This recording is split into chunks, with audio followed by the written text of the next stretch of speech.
C'est quoi le layout template dans Framer? C'est l'une des dernières mises à jour qui est sortie le mois dernier et elle est pour moi l'une de mes préférées.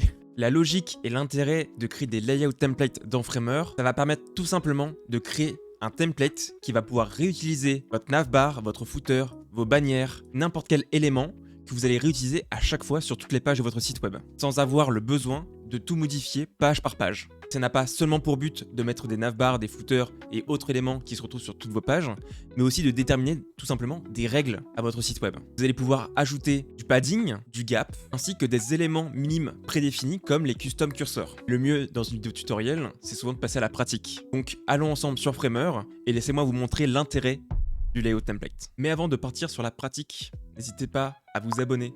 Hyper important, ça me régale. On est déjà plus de 1000 abonnés sur la chaîne. Le step 2, c'est les 2000. Donc je vous attends, abonnez-vous. On peut commencer la partie pratique. Comme d'habitude, et dans la logique, on se retrouve dans Framer.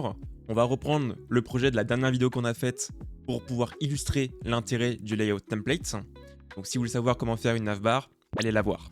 Donc, on a notre élément navbar. On pourrait avoir notre élément footer aussi, mais pour l'instant, on va se focaliser sur le navbar.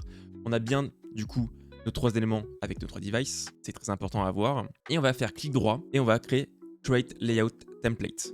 Là, on va l'appeler Main pour déterminer que c'est la page template principale de toutes les pages statiques qu'il va y avoir sur votre site web. On pourra même faire d'autres templates pour la partie article, la partie des updates, par exemple, si besoin.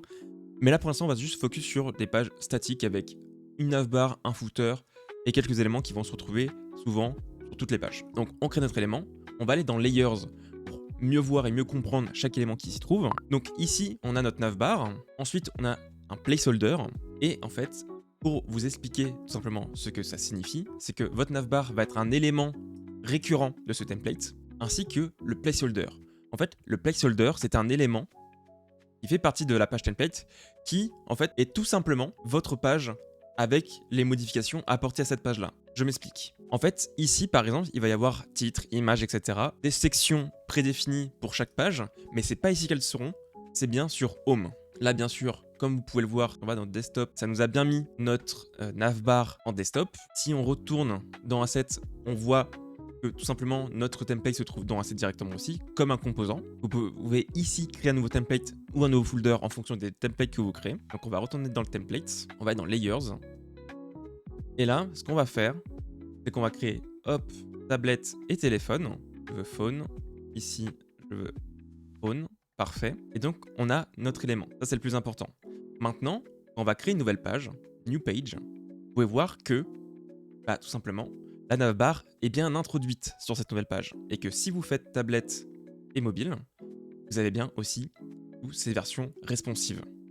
Et le petit twist, qui apparemment a été vite intégré, c'est que fin février, on a fait un live avec Sébastien sur la chaîne Twitch Entre deux Frames, et le blaze c'est Virgile C tiré du bas, où on a pu avoir comme invité un développeur ingénieur chez Framer, qui est l'un des seuls français de la boîte, à qui on a parlé du layout template, et moi j'avais dit putain c'est génial, mais ce qui serait encore plus génial pour le layout template, c'est de dire que si dans mon template, hop ici, c'est bien en 1980, alors que quand je crée une page, alors ma page commence en 1280. Parce que la logique Framer fait que les pages commencent en 1200.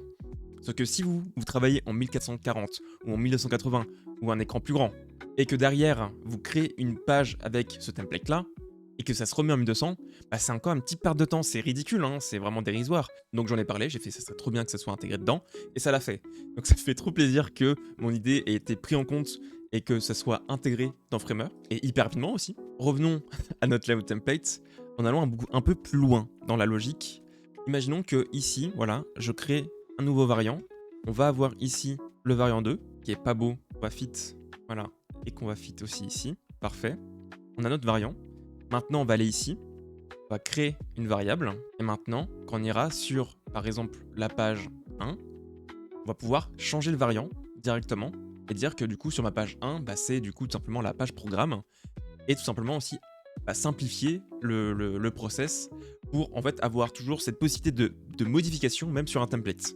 Parce qu'on a déterminé que c'était cette navbar, mais si on a besoin d'avoir une modification minime sur la navbar qui est de montrer qu'on est bien sur la page programme, c'est possible en ajoutant une variable et donc pouvoir ajouter et modifier ce variant en y mettant du coup le variant adéquat.